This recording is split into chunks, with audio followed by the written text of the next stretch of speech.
શાળામાં તારીખ 28મી ફેબ્રુઆરી એટલે કે આજના દિવસે રાષ્ટ્રીય વિજ્ઞાન દિનની ઉજવણી કરવામાં આવે છે। તો ચાલો આપણે સૌ કાર્યક્રમની આછેરી ઝલક મેળવીએ।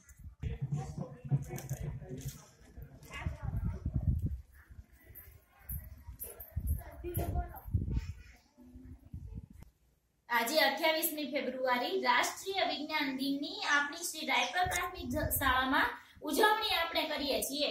તો આ 28મી ફેબ્રુઆરી રાષ્ટ્રીય વિજ્ઞાન દિન કેમ ઉજવવામાં આવે છે એ અને કોની યાદમાં ઉજવવામાં આવે છે એ હું આપને જણાવું તો કે ભારતના મહાન વૈજ્ઞાનિક ડોક્ટર સી.વી. રામન ચંદ્રશેખર વેંકટ રામનની યાદમાં આ રાષ્ટ્રીય વિજ્ઞાન દિનની ઉજવણી કરવામાં આવે છે। એમાં 28મી ફેબ્રુઆરી 1928 ના દિવસે તેમણે પોતાની પ્રખ્યાત શોધ રામન પ્રભાવ રામન અસરનું સંશોધન દુનિયા વચ્ચે પ્રદર્શિત કર્યું અને તેને પૂરા વિશ્વમાં એટલો આવકાર મળ્યો કે તેમની આ શોધ બદલ doctor CV. રામનને Bharat Ratna award આપવામાં આવ્યો। આ સિવાય આ શોધ બદલ ડોક્ટર સી.વી. રામનને નોબેલ પ્રાઇઝ કે જે એશિયાના વૈજ્ઞાનિકોમાં સૌપ્રથમવાર ડોક્ટર સી.વી. રામનને જ આપવામાં આવ્યું। તો એવા આ મહાન વૈજ્ઞાનિકને આપણે આ દિવસે પુષ્પાંજલિ અર્પણ કરવા માટે આપણે અહીંયા સૌ ભેગા થયા છીએ।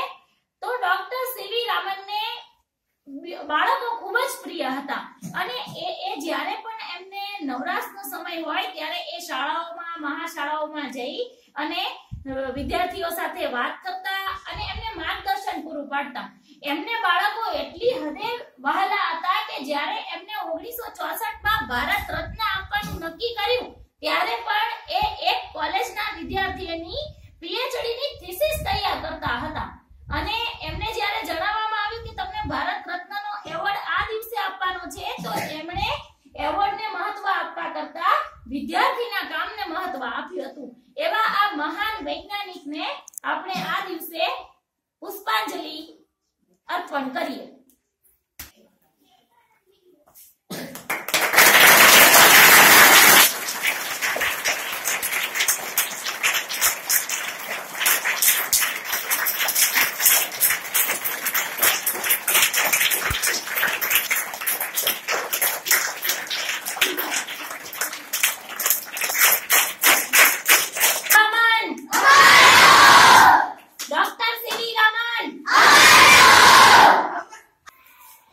શ્રી રાયપર પ્રાથમિક શાળામાં આજના રાષ્ટ્રીય વિજ્ઞાન દિન નિમિત્તે વૈજ્ઞાનિકોના જીવન કવન અંગે નિબંધ સ્પર્ધા યોજવામાં આવી, જેના કારણે વિદ્યાર્થીઓ વૈજ્ઞાનિકોની અવનવી શોધો વિશે જાણે અને વૈજ્ઞાનિકોના જીવનથી પરિચિત થઈ તેમના પરથી પ્રેરણા લઈ પોતાના જીવનમાં પણ વિજ્ઞાનને મહત્વ આપતા થાય તે માટે ખાસ આ નિબંધ સ્પર્ધાનું આયોજન કરવામાં આવેલ છે।